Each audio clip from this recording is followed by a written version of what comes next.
Gentlemen, welcome to Chatham House. I apologize for any of you who arrived at 9:30 this morning. And I'm very glad to see how many of you have turned up this afternoon. And we had hoped, Mr. Minister, that we would get a great turnout. And I'm thrilled that our members would turn out in such good numbers despite the terrible weather, etc. But I think it is both a testament to the importance of the time that we're in today for your region in particular. But I think they're all, the Middle East as always is a cross current for so many other dynamics in international affairs at any one time. And Saudi Arabia has long been at the heart of those cross currents. And so we'll be looking forward to your remarks there. And obviously with the recent attack that took place on Saudi Arabia as well, the timing of your visit in that sense and the developments taking place in Syria, I could go on. Although in London we have our own distractions, you have multiple ones taking place at any one time. So a very strong welcome, therefore, to Adel Al-Jubeir, who is, as you know, Minister of State for Foreign Affairs of Saudi Arabia. And he took up the position of Minister of Foreign Affairs back in 2015. He'd been a U.S. ambassador in the United States for Saudi Arabia, but a long distinguished career, including at the UN. And you've spoken here before. You've always been a very good interpreter for us and communicator, definitely for your government, of the positions being taken and of the region as a whole and the kind of challenges it faces. So what we're going to do is hear a few opening words. I'll maybe throw in a first question just to get us going. But I think we wanted to keep this as casual and conversational as possible. So I'll pose a few questions. But we have a great turnout here of members of Chatham House and guests. And obviously we'll give them an opportunity to ask questions. This is self-evidently perhaps on the record. There are a few seats, one or two seats at the front, if anyone's absolutely squashed on the side there. We'll run this meeting pretty much to 3:30 and probably break it at that point. There's two seats there. That's it at the front. Again, Adel, welcome back to Chatham House, if I may, that way. It's just great to have you here. We were discussing just before you came downstairs the amount of, let me start with this one in particular, the way that countries seem to be adapting their position at the moment, in particular, to the situation with Iran. This has often been the subject of our conversation here.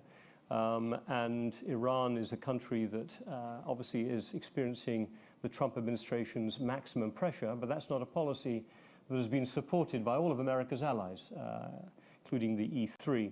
And I'm just wondering if you could just say how you think things have changed in particular in this last year in the kind of dynamics that you're having to manage as Minister of Foreign Affairs. I think when we look at the situation in the region, we see Iran's hand in almost all of the conflicts, whether it's in Lebanon, whether it's in Syria, whether it's in Iraq, whether it's in Yemen, whether it's in Afghanistan, whether it's in trying to destabilize the Gulf countries, including Saudi Arabia, whether it's in providing ballistic missiles to terrorist organizations that use them against civilians, whether those organizations are Houthis or whether it's Hezbollah. The Iranians are on a rampage and have been on a rampage since 1979. The JCPOA was an agreement that was made that we believe was flawed because it allowed Iran to be able to enrich unlimited amounts of uranium after 12 years of its signing.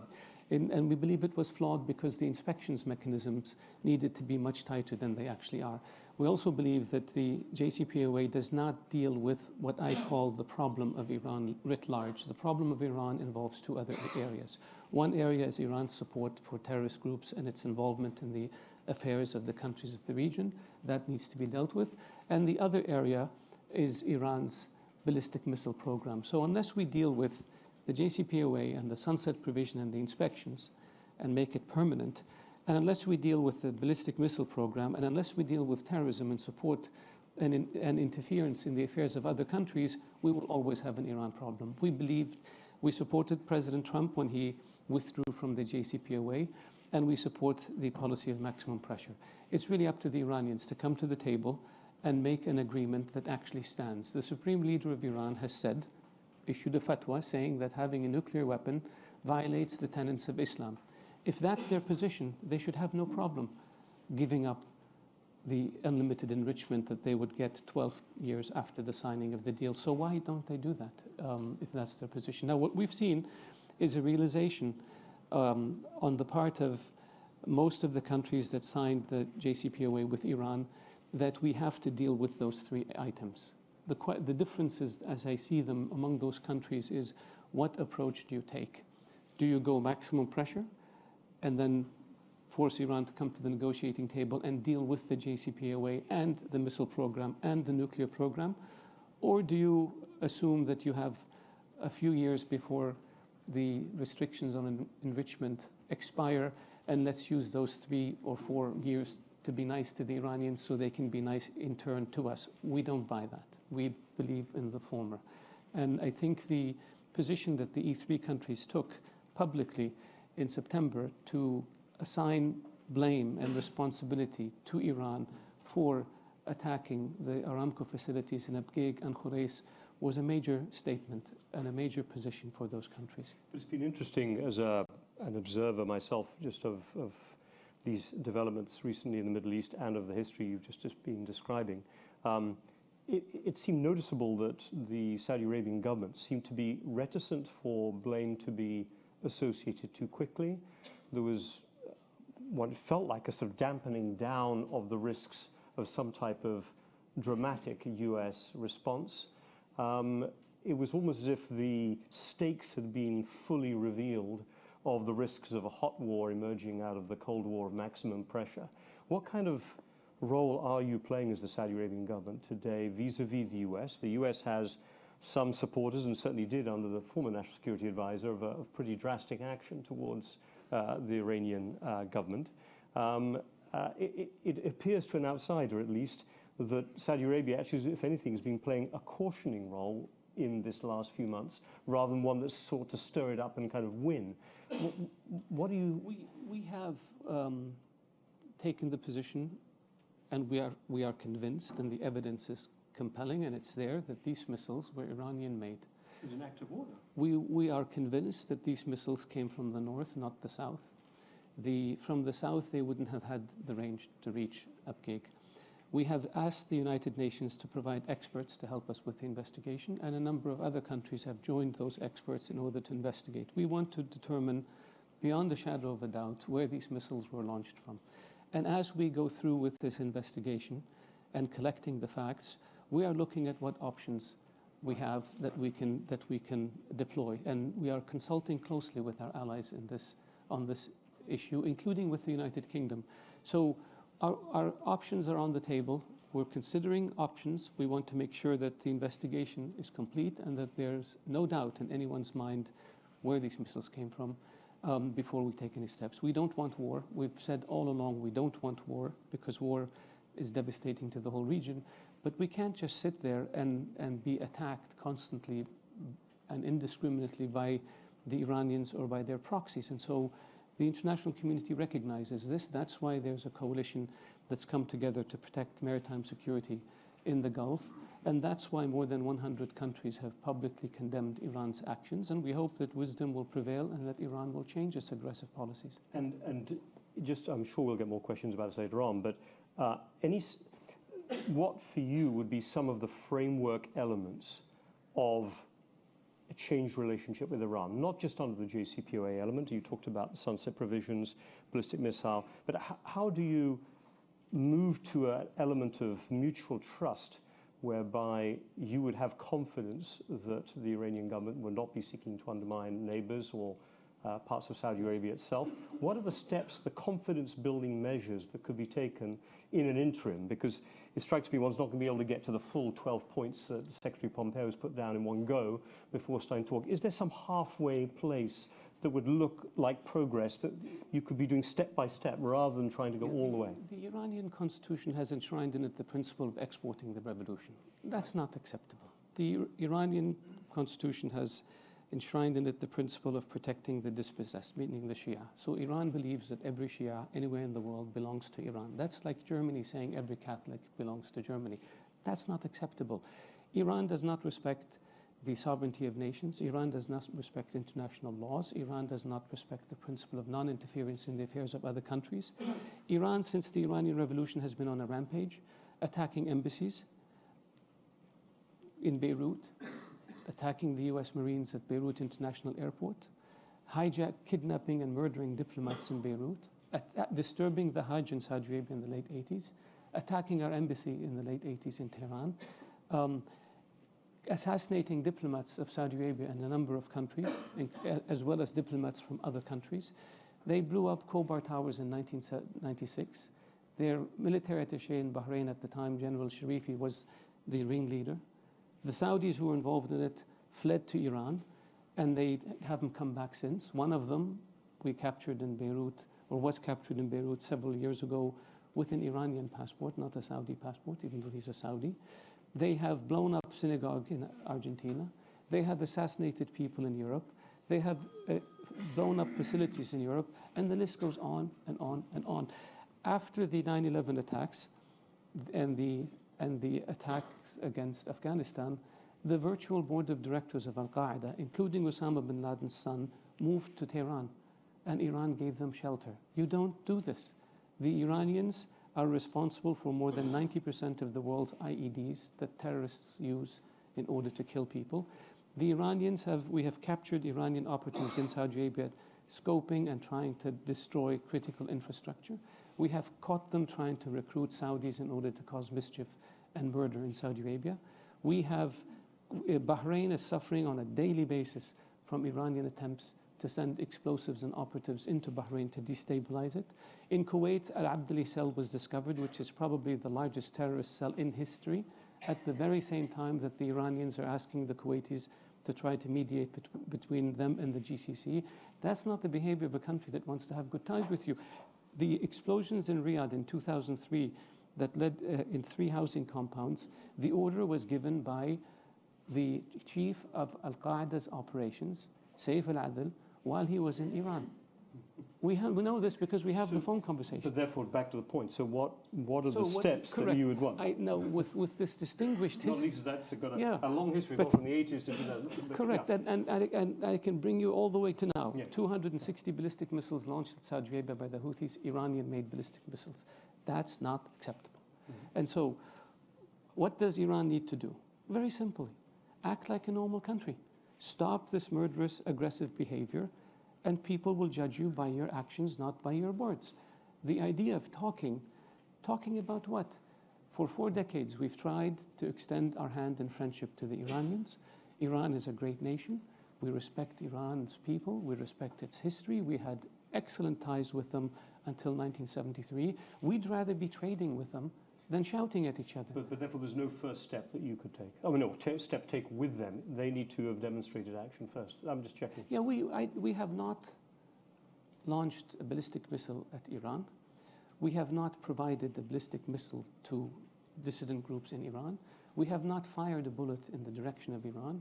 We have not attacked any Iranian diplomatic facility. That's not what we do. Mm-hmm. We've been on the receiving end of it. So the Iranians have to decide if they're a revolution, which means you cannot deal with them, or if they're a nation state, which means they are a rational actor who abides by international norms and principles. We wish they will choose to be the latter. And then this is how the world will open up to Iran. I'm just going to ask one more question, then allow other people to come in on, as I said, we've got such a large menu we can go through. You mentioned that we were discussing earlier as well, there was quite a lot obviously going on in Saudi Arabia as well that would be worth touching on. The IMF has downgraded, as I understand it, at the moment, the projections for Saudi growth from roughly 2% to roughly a bit over 0.2%, that kind of area there. So a bit of a downgrade. Now, the world as a whole is slowing down. Trade wars, therefore oil prices are a little bit squashed at the same time. You've got the regional tensions you just described. Obviously, within this mix as well is what seems to many people the unresolved elements of the murder of Jamal Khashoggi, and the fact that that remains a judicial process that's just getting going, as I understand it. How do you see the potential for Saudi Arabia being able to get that kickstart of foreign direct investment, which is so important for Crown Prince Salman's Big Vision 2030. How is it possible to do that with these uncertainties still in place? Are you worried that, in a way, Saudi Arabia has become difficult, therefore, to invest in, and what can be done to change it?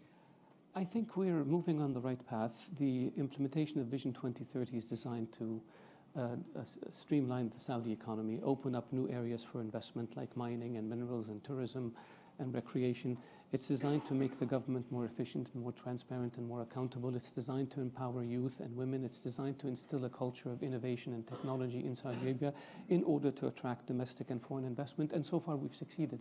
The numbers in terms of, I believe that the IMF reduced, and I'm not an economist, a lot of it has to do with what people thought the shortcoming would be in the production of oil after the attacks. Yeah. Saudi Aramco surprised the world by how well designed its facilities were, by how well engineered its facilities were, and by how well designed its emergency response mechanism was.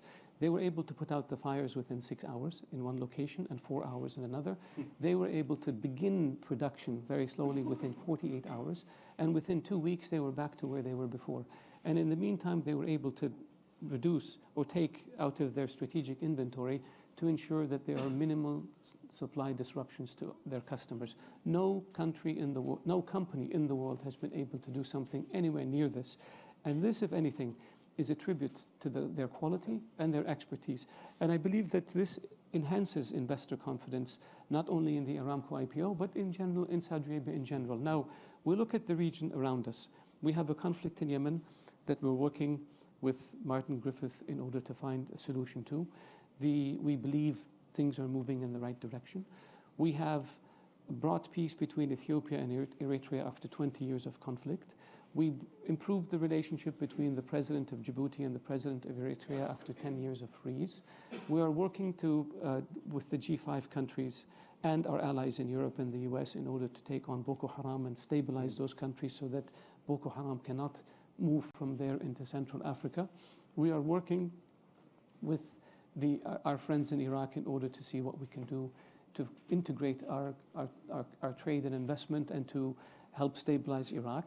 We're working to try to see what we can do about the situation in Syria and implementation of 2254 so that we can have a political settlement that ends this war. And so we're working in Afghanistan to try to mediate between the government and the Taliban. And we're working with Pakistan and with India to see what we can do about trying to stabilize or tone down the tensions.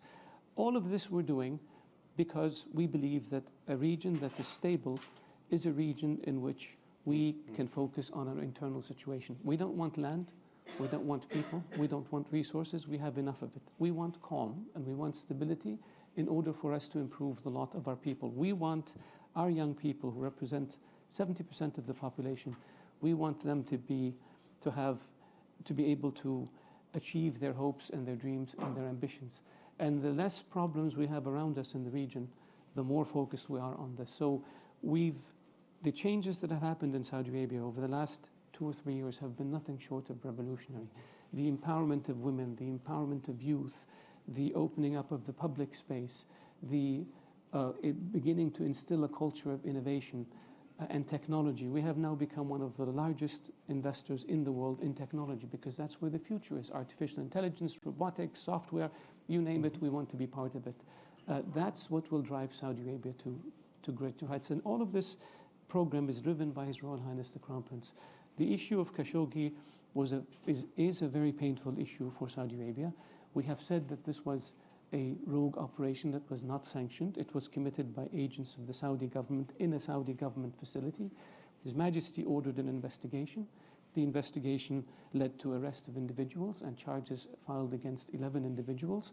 The trials are ongoing. There are representatives from the permanent 5 members of the Security Council at the trials, as well as representatives from 2 Saudi human rights groups also at the trials. When the trials are over, people will be charged and justice will take its course. We have also moved towards putting in place mechanisms driven by the Crown Prince in order to ensure that something like this doesn't happen again. And those mechanisms involve procedures and mechanics in terms of our security services, and this is also ongoing. We have acknowledged that responsibility lies. His Royal Highness the Crown Prince acknowledged in an interview with 60 Minutes that he assumes responsibility for this issue because as a leader, this happened under his watch. And so we took responsibility, we investigated, we're putting people on trial and punishing them, and we're putting in place procedures to ensure that this doesn't happen again. And this is what we're doing. And I think when this is over and the judicial process plays out, then people can look at it and judge us. It's unfortunate that from day one, people accused us and declared us guilty before even seeing the steps that we've taken. Did anyone accuse Secretary Rumsfeld about the abuses at Abu Ghraib in Iraq before the investigations were done and the trials were done and the punishment was handed out and the procedures were put in place? Of course not. Did anyone accuse Ronald Reagan of being guilty for Iran-Contra? No. People waited, saw that an investigation was launched, individuals were held accountable, procedures were put in place to prevent it from happening again. But that's what countries do. In both those cases, I would argue, started very much from inside the political system. They were not the result of external pressure. And I think a lot of the frustration, or maybe some of the doubt that's been sown, was the sense that this was dragged out, that the effort would have been to have covered it up if it hadn't been able to be discovered. And I think both those examples, Iran-Contra and Abu Ghraib, were exposed internally Yes. by Americans about America. And that's, I think, obviously been one of the strengths of their system. But you've given a very fulsome answer there. And I do want to, we've got 35 minutes or so to be able to use. So I do want to give an opportunity for others to come in with all sorts of questions, and I will take hands as I see them and so on. Please introduce yourselves as well, please. And I'll try and take a bit of a mix across the room. So there's a gentleman there, a lady here, and I'm going to go to the group there, and we should have some time. Minister, Crispin Ellison, member. You're hosting the G20 next year. I can't see you. Oh, he's there, right. Here, okay, yes. You're hosting the G20 next November. What are your priorities for that? We are working on the priorities. We want our G20 to be more forward-leaning. We want it to be innovative. We want it to be a showcase for how the G20 countries can come together in order to deal with the challenges. And we're still looking into this, and we have ministers responsible for putting it all together. And we're also consulting with previous G20 hosts as well as other G20 countries on what would be the most effective way to put it together. But we're very excited about it. Saudi Arabia will be a beehive of activity from December of this year until the G20 summit takes place. There will be issues involving youth and women, and there will be technology, the environment. There will be foreign minister issues, finance ministers, central bankers, and the list goes on and on. And so you're going to see a lot of activity between December of this year and November of next year. Lady here, please. Ghadir Harthi, PhD from SOAS and member of Chatham. I'm hearing now that Iran is a part of the problem, not the solution. So my question is, has the world realized the danger of the hostile behavior of the Iranian regime on our region and on international security? And what steps will it take in order to stop its aggression? The world has recognized that Iran is a problem many, many years ago when it sanctioned Iran for its support of terrorism. And the world recognizes that Iran is a problem when sanctions keep being added on to Iran. And those sanctions didn't come from us, they came from the United Nations and other countries. The realization now is that the Iranian behavior has to change, and the burden is on Iran to bring about that change. Iran is a great country that's losing or wasting a lot of its potential by causing mischief in Lebanon and Syria and Iraq, Bahrain and Yemen and other places, when it could use those resources to improve the standard of living of its people. Since the JCPOA was signed, Iran used the income from the JCPOA in order to fund its mischievous activities. It didn't use that income to improve the living standards of its people. I hope that policy will change. But unless and until that changes, Iran can't expect to be welcomed as a member of the international community in good standing. Right. But you're very good at getting the questions out. So first there's a lady here, gentleman there, and sorry, keep your hand up please, and the gentleman next to you after that, and I'm going to go to that corner. Hi, I'm Dania Akkad with Middle East Eye. Thank you for taking our questions. I wonder, given that the deal of the century doesn't appear to be happening this century, do you think that the kingdom would take up its Arab peace initiative again? And could you comment on the reports of Pakistani and Iranian mediation between Saudi and Iran? Saudi and Iran. Iraqi mediation, sorry. Yes. We have with regards to the first question, the Arab Peace Initiative was never taken off the table. It remained, it was introduced at the Beirut Summit in 2002 in April, and it was reiterated at every Arab summit, including the last summit. The initiative is on the table. We believe that a political settlement has to be based on 2 states with 67 borders, minor mutually agreed to adjustments to the borders with East Jerusalem, capital of Palestine, and West Jerusalem, capital of Israel. Very simple. And I think in December of 2005, the Organization of Islamic Countries adopted this initiative unanimously. So now it is the position of 55 plus Muslim countries. And we have urged the US and urged other countries to take this initiative and build on it in order to have peace. And we believe that it is possible if there is courage and if there is resolve and if there is the political will to do so. Because if we can resolve this problem, which is the longest running problem in the Middle East, I think it will open the door for a lot of very, very positive things to happen. With regards to mediation, we're not having any mediation. People come to us with ideas or suggestions, and we give them our response. And our response is, here's what Iran needs to do, and that's it. And we would like to see actions rather than words. Right. Sorry, gentleman next. Yep, exactly there first. And then I'm coming back to that corner of the room. Then I'm going over there. Yeah. I'm Dan Saber, journalist from The Guardian. After what happened to Abqaiq, Donald Trump said memorably that he was locked and loaded and ready to respond. Of course, nothing happened, and perhaps that was to do with Saudi Arabia. But in particular, after what we've seen happen in the last 2 weeks in Syria, does Saudi Arabia believe it can rely on Donald Trump, or is another approach needed? The United States is a strategic ally and partner of Saudi Arabia. We have had a relationship that goes 80 years. We have seen the coming and breaking of many storms together. We have worked to push back against radicalism in the Arab world in the 50s and 60s. We have worked to push back against Soviet encroachment into the region in the 70s and 80s. Of course, in the 80s, we worked together to support the Mujahideen against the Soviet Union in Afghanistan. In 1990, we put together a coalition of more than 30 countries to liberate Kuwait. In the 1990s, we were beginning to go after terrorists. After 9/11, our partnership in terms of counterterrorism has been extremely strong and robust. With every passing decade, the relationship grows broader, deeper, and stronger. We have no doubt in where America stands when it comes to Saudi Arabia or the security of Saudi Arabia. And I believe the US has no doubt in where Saudi Arabia stands when it comes to our common effort against extremism and terror financing, and our common effort to try to bring stability to the region. So that's the best way for me to explain it. Yeah, please. At the back, sorry, behind the person with the white shirt first. I'll come to the gentleman with the white shirt afterwards. In the corner. Yeah. Paul Melly, Africa Programme at Chatham House. You mentioned your support for the G5 and countries in the Sahel. Could you clarify at the moment what is the state of Saudi funding for the G5 force? There were reports that had been delayed, and what generally is the state of your wider support for the G5 development program as well? Thank you. Yeah. We have we are the largest contributor to the arming of the G5 forces.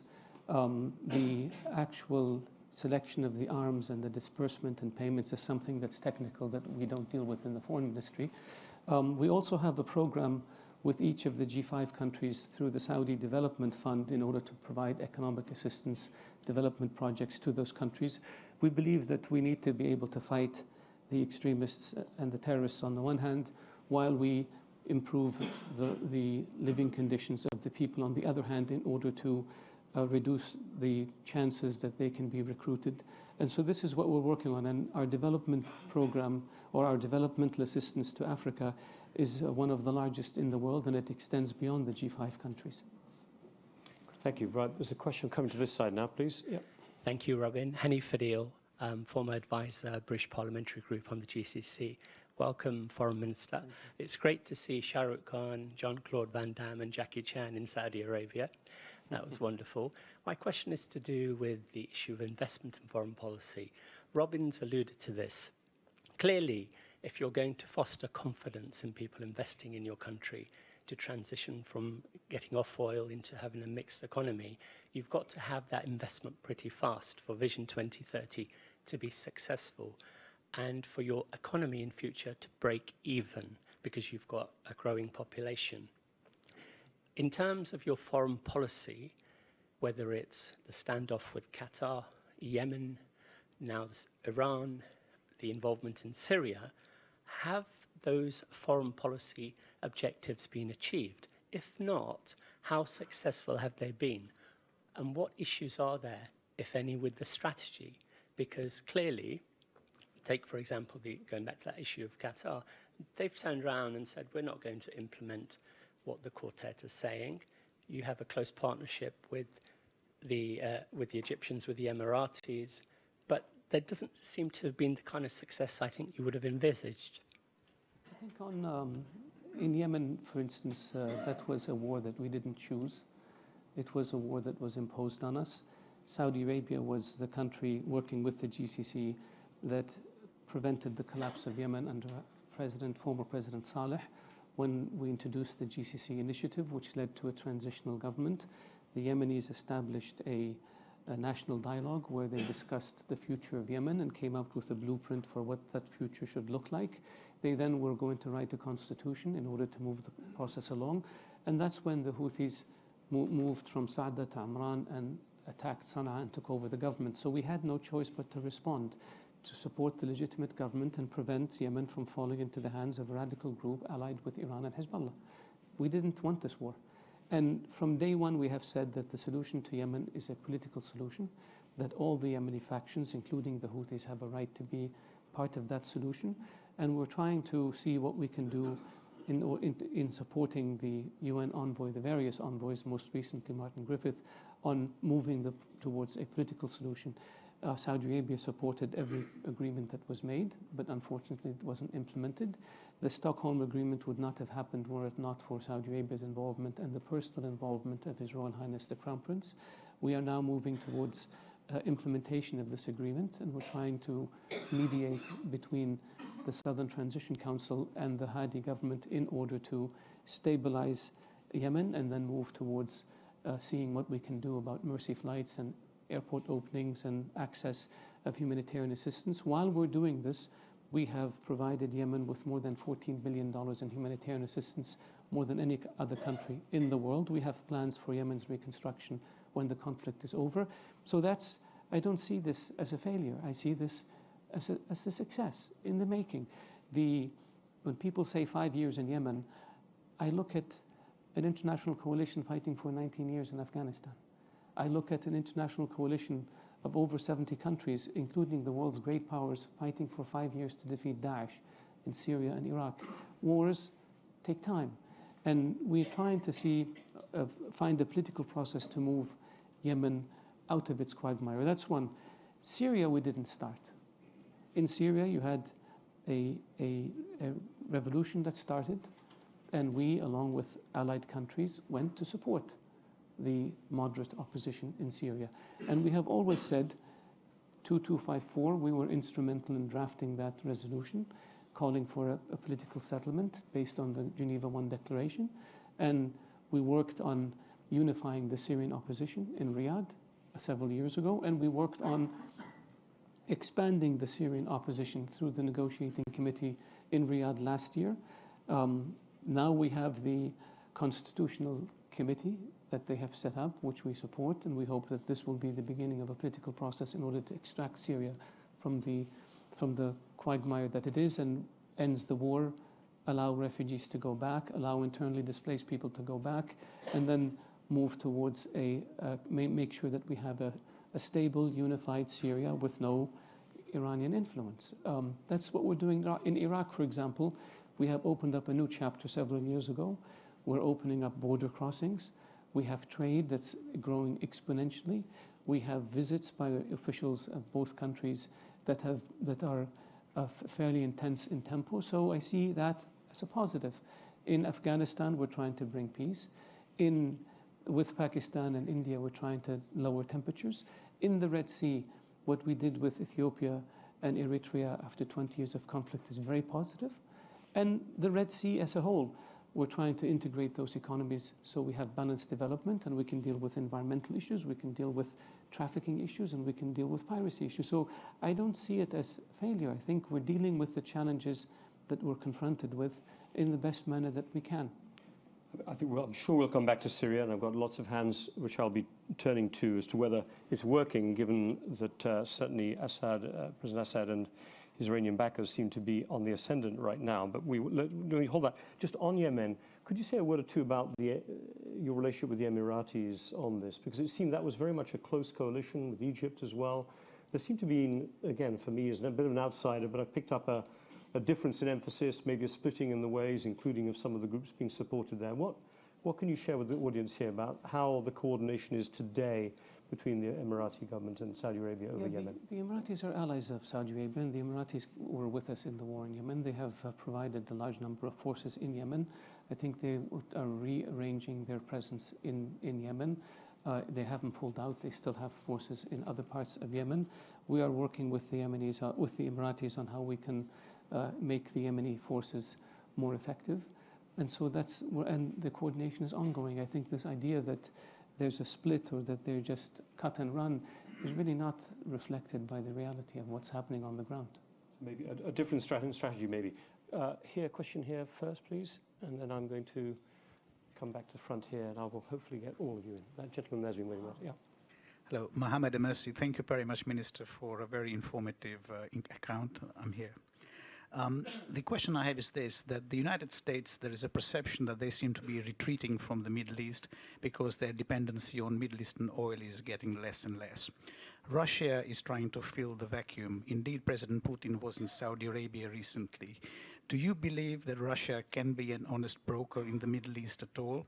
And there is also talk of Russia trying to sell nuclear capabilities to Saudi Arabia. One way to neutralize Iran is for Saudi Arabia to develop its own nuclear capabilities. Why should this not be on the cards? Well, first of all, I don't believe the U.S. is retreating from the Middle East.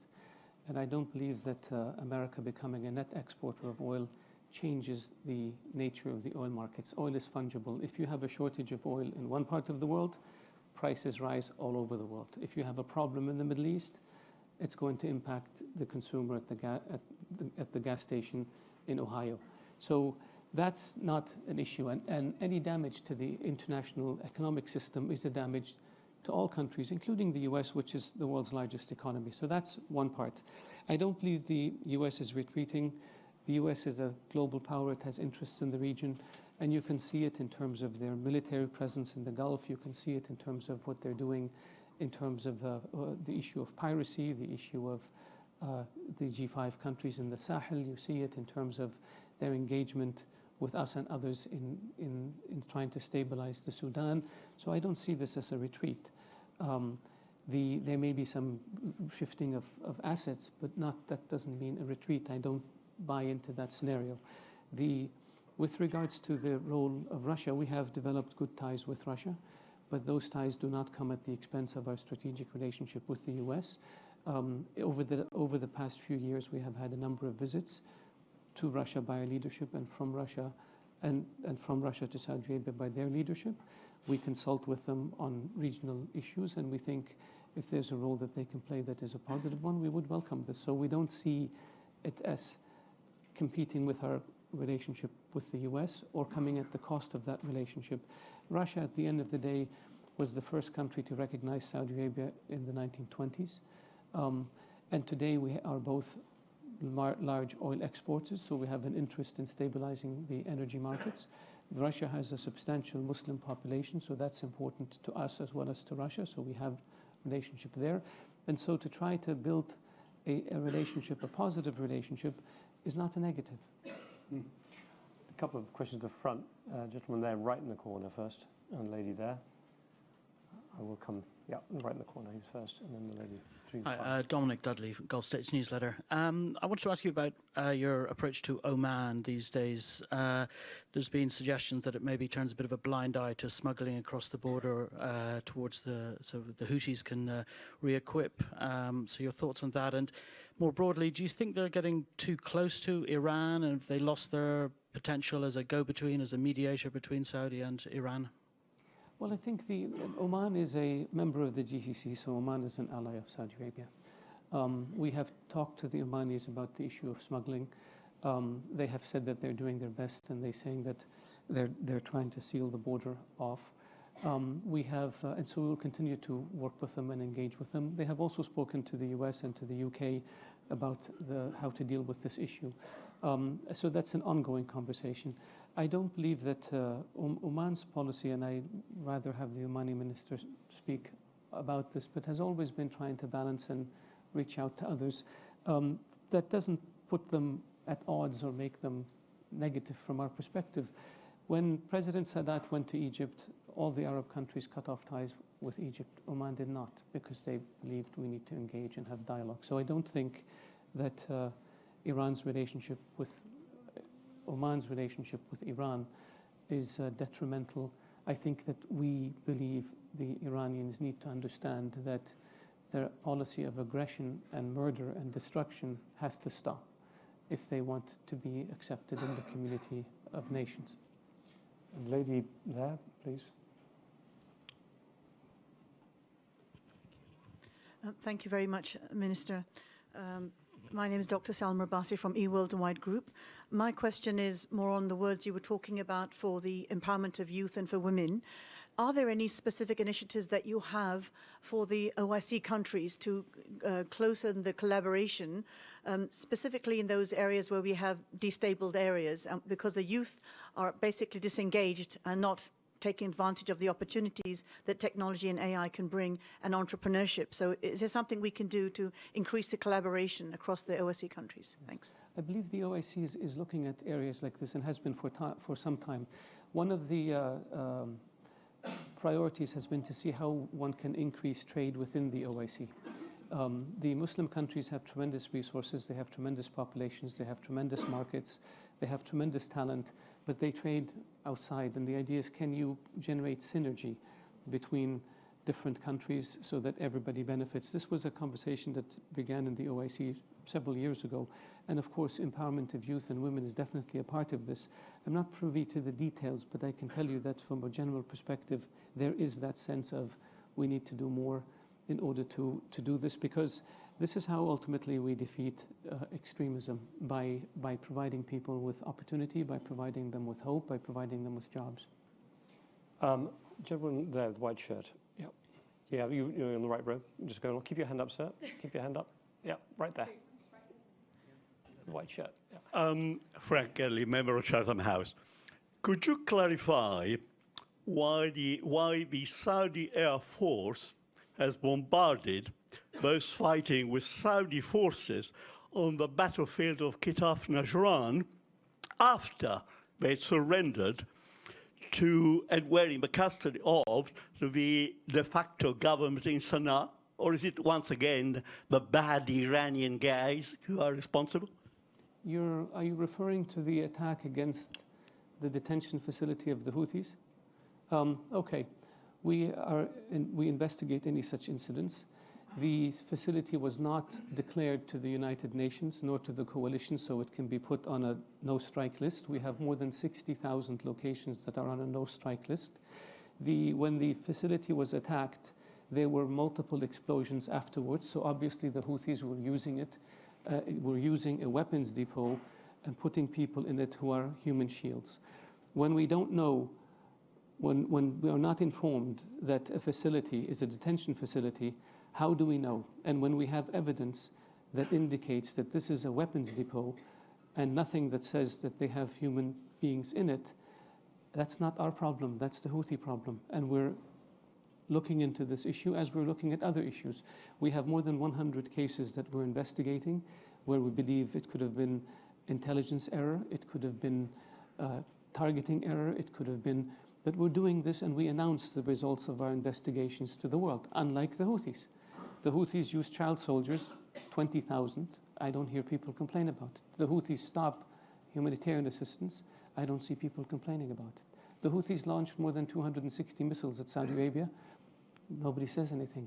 So seems to be no balance in the criticism of the different sides. And so in any case, that's what we're looking at. We have millions of mines that the Houthis laid in Yemen that have led to the death and injury of thousands of people, and we're trying to get rid of those mines.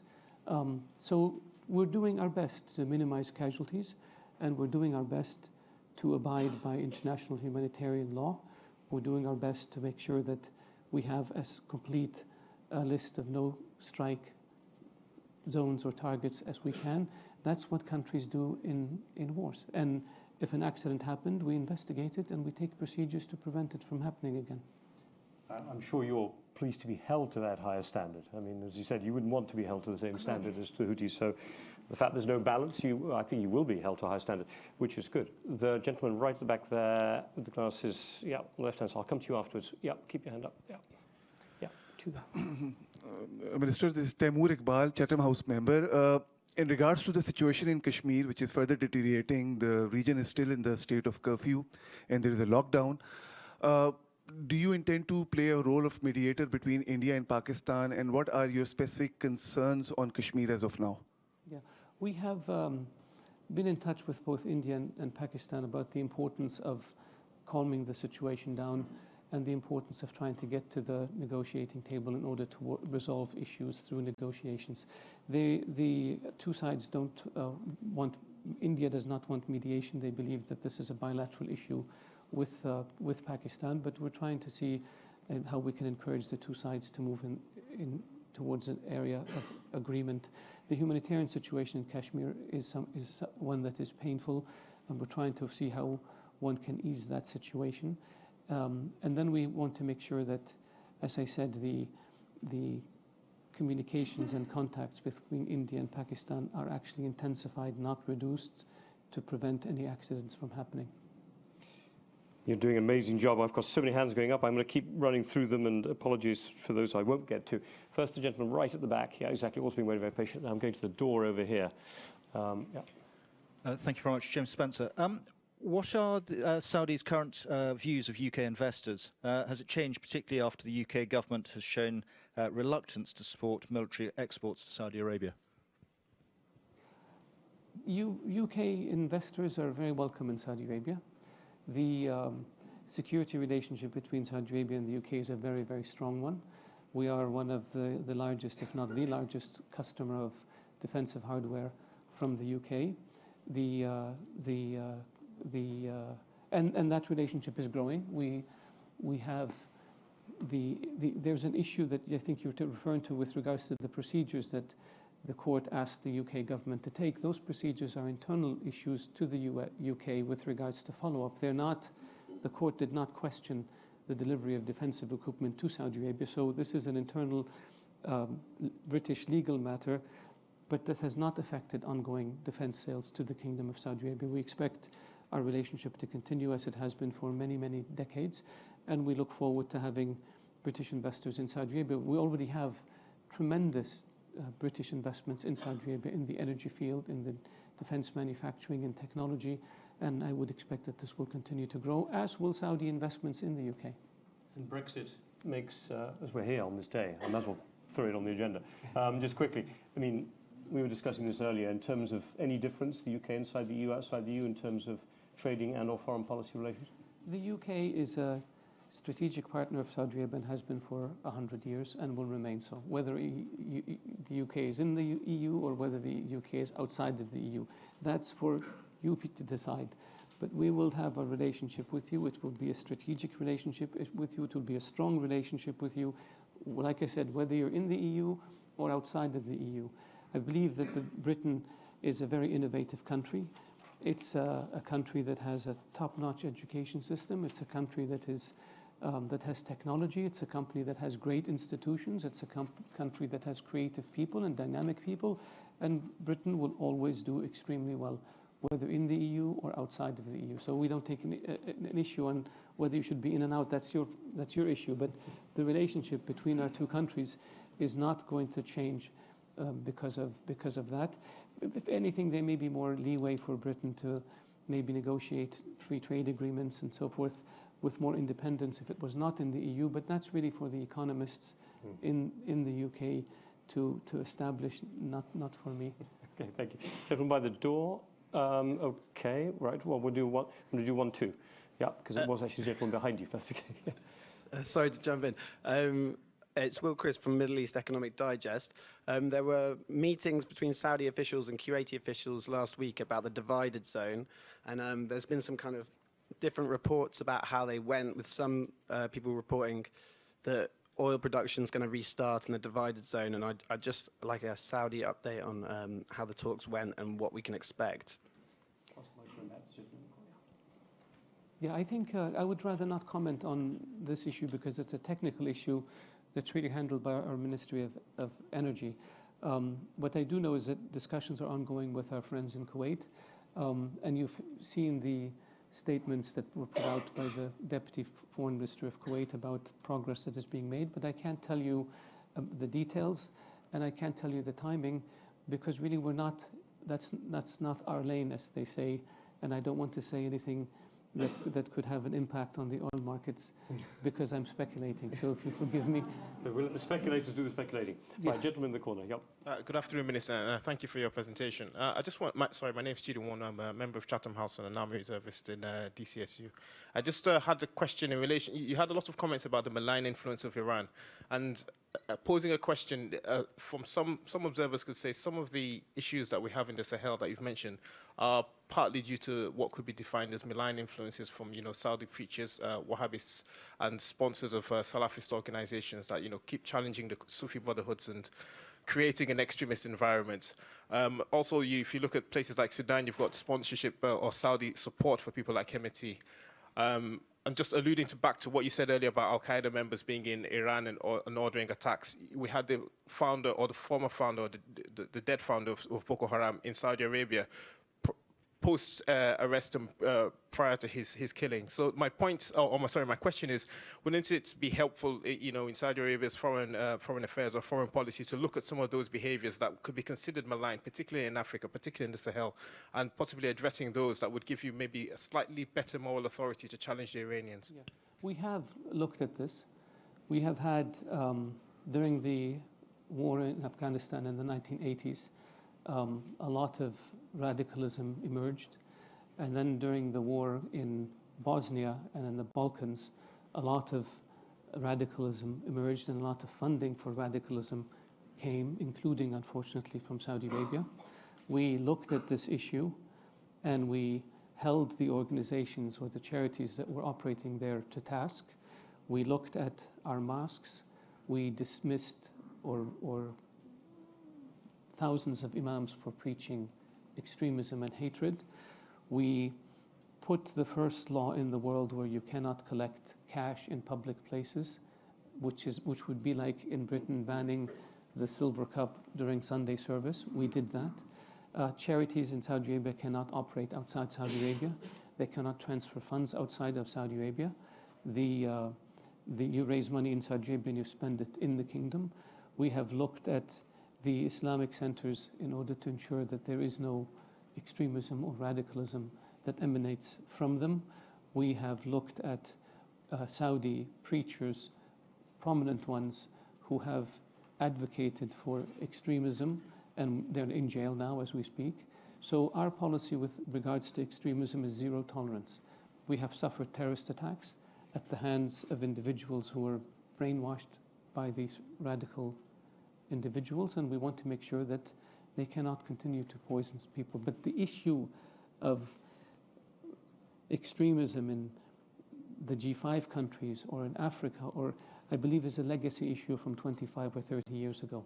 The reality of it is, especially after 9/11, We took a serious look at Saudi Arabia, and we held people to account, we shut down charities, and we put in place laws that make it illegal to finance extremism or terrorism. There's so many hands up, and I'm not going to get to all of them because we must let you leave in a very short amount of time. There's a lady who's been waiting there very patiently, and there's a gentleman who's been waiting here very patiently. Depending how quickly you answer the questions, I may be able to get the two over there. So, and yeah. Hello, thank you. Sarah Thun-Hohenstein, member. We've heard a lot about the traditional players in the Middle East, the US, Russia, Iran, etc. I would be very interested to hear, with China's growing interest and influence around the world, what you anticipate the role of China to be in the region, if any, politically and economically, in the years to come. I'm going to group some questions and keep a list because the Minister is so efficient at answering them, and still I want to know where we are. Gentleman waiting here. Come over here. Thank you, Minister. My name is Muslim Sadat, a member of Royal College of Defence Studies here in London. You talked a little bit about your initiatives and engagements in the region, regional engagements. One in particular was Afghanistan, the peace talks with Taliban. I wonder if you could elaborate a little bit about that, and also whether you're planning to get Pakistan on board given the relationship with Taliban. Thank you. I've got China, Afghanistan. I'm writing them down here. Gentlemen, been waiting very patiently right there. Just keep your hand up, please. And there. Kim Sen-Gupta from The Independent. I'm a journalist, Minister. I can ask you about Syria, with what's just happened to the Kurds and what looks like recapture of Idlib sooner or later. Do you think President Assad's victory is now complete? And what does that mean for Saudi Arabia and especially for Iran, Iranian influence? So, gentleman there, is it? Yeah. And there's a lady who's been waiting very patiently there. Oh, I can't, I'm sorry, everyone. Yep. Thanks very much. Tom Arnold from Reuters. I just wanted to ask, Saudi Arabia, previously, the finance minister has previously said that it would provide support to Lebanon. And I just wanted to ask, what form will that support take financially? And what are the conditions attached to that support? And just as a separate question, I wanted to ask... well, no, I'm really going to take one because the lady has been waiting very patiently there. I'm sorry, I know there's a gentleman behind who was waiting a lot as well, but I've got to stop there. You're also ticking all the ones I had left on my list. China, Lebanon, Syria, boom, boom, boom, they've all come. Yep. Yeah, thank you. So my name is Fatima Saeed. My question is with regards to, so you talked about empowerment of youth and women in the kingdom.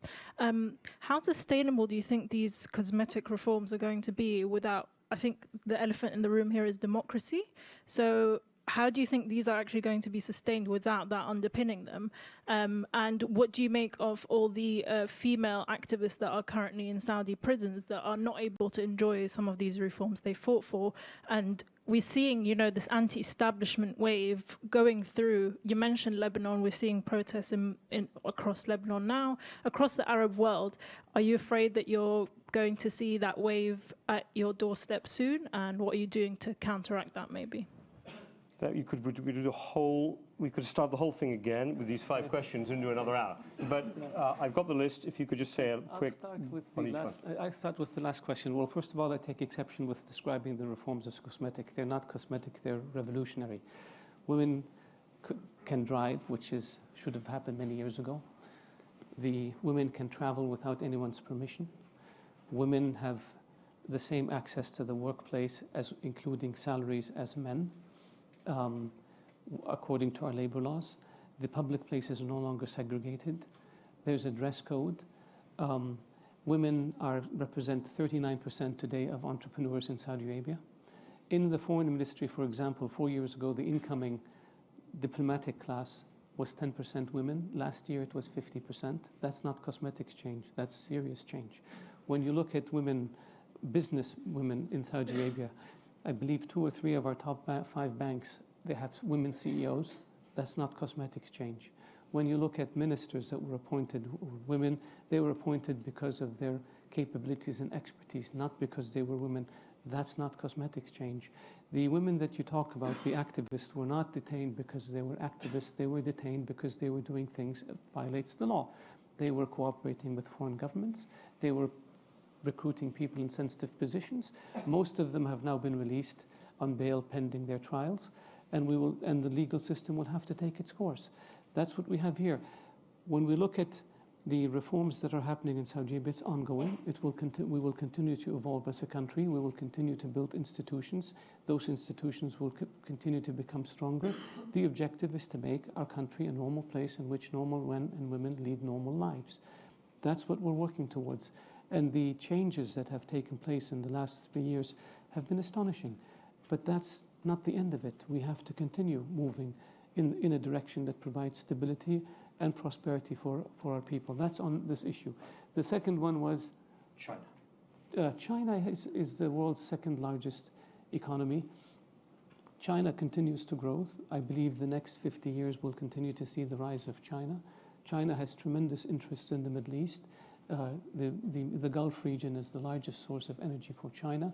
It needs this energy for its growth, and so stability and security in the Gulf is very important to China, and China has made that very clear. China is today our largest trading partner. We have huge investments in China, and the Chinese have huge investments in Saudi Arabia. So I think that the relationship is a mutually beneficial one. China has also great ties with the other Gulf countries. China is the largest investor in Africa. And so the role that the Chinese have taken is really more of a trade and investment and trying to resolve conflicts through dialogue than by an activist foreign policy. And I think it's driven by what they see as ways to continue to encourage the growth in China. People forget that China defines itself as a developing country. And so China is very keen on expanding the massive developments it has in parts of China to include the rest of China. And I believe it's going to take a long, long time. We will continue to see for many, many years the rise of China, and we don't see it as a negative. I'll let you do a line each before your staff get very upset with me. If something on Lebanon, Syria, Afghanistan, those are the last three easy ones. In Lebanon, we have been supportive of the Lebanese Prime Minister and continue to be, and we have been supportive of Lebanon economically. I can't speak about the details. I think I would leave that to my colleague in the finance ministry. We believe that Lebanon is unique in the Arab world, and that if Lebanon didn't exist, we would have to invent it. It's a country which has 16 different religious and ethnic groups and sects that live together, and if they can live together in harmony, it enriches the Middle East. If minorities in Lebanon feel that they are not secure and they begin to leave, then no minority in the Arab world will feel secure and stay in their country. So our minorities, whether they're Christians or Chaldeans or Kurds or have enriched or Copts have enriched our culture as Arabs, and they've enriched our region. So we want to make sure that that's preserved, that they are part of our social fabric. And that's why success in Lebanon is important, and we will continue to support Lebanon. We have a large Lebanese community in Saudi Arabia that remits billions of dollars every year to Lebanon, which helps also with the Lebanese economy. Then we had Afghanistan. Afghanistan, we are working with the Afghan government. We're working with our partners in the UAE and in the United States. We're trying to work with Zal Khalilzad, the US envoy to Afghanistan, in order to try to see how we can stabilize the situation in Afghanistan.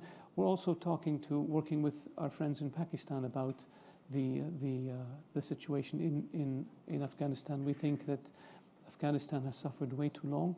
We believe that after the Afghans defeated the Soviet Union, the world ignored Afghanistan, and this allowed the Taliban to emerge. And then you had Al-Qaeda, and then you had the war in Afghanistan, which has raged for 19 years. We believe that our brothers and sisters in Afghanistan for the last 40 years have seen nothing but death and destruction. And we want to be as supportive as we can in trying to help extract Afghanistan from the problem that it's experiencing. We have over 1 million Afghanis who live in Saudi Arabia, and they have jobs there. Many of them have been there for more than a generation or two, and they're welcome.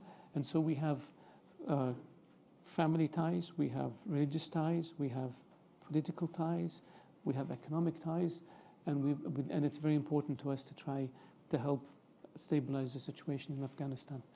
And then the very last one, if you've got a second, would just be whether Syria is going in a place that you can live with, with the kind of stepping up of the position of President Assad, being able to take control of the borders. It looks like he's won that civil war. It's nobody wins a civil war unless the refugees return, and the displaced people return, and the prisoners are released, and there's an amnesty. Mm-hmm. Nobody wins a war unless you begin the reconstruction of Syria. And so it's a tragic situation. I don't believe there's a winner or a loser in a situation like this. I think everybody loses and everybody can win. And you win by moving towards political process, by maintaining the territorial integrity of the country, by maintaining your own independence, by not letting an outside power like Iran try to influence what's happening, by not letting Shia militias like Hezbollah run amok in your country. You win by bringing everybody together, and you win by ending the bloodshed and moving towards reconstruction. Foreign Minister, by my count, you've taken 19 questions, in addition to the ones that I posed at the beginning. Can make it 20. Make it around 20, I don't know, because then I'll set off a battle with all the people there, and also your new ambassador will never return to Chatham House, because I think you're going to be late for your next meeting already. So let me just say on behalf of members of Chatham House, we appreciate very much you coming here, speaking candidly, taking all questions from all fronts. Appreciate it very much, and I think on behalf of all my members of Chatham House, strong thank you. Thank you very much indeed.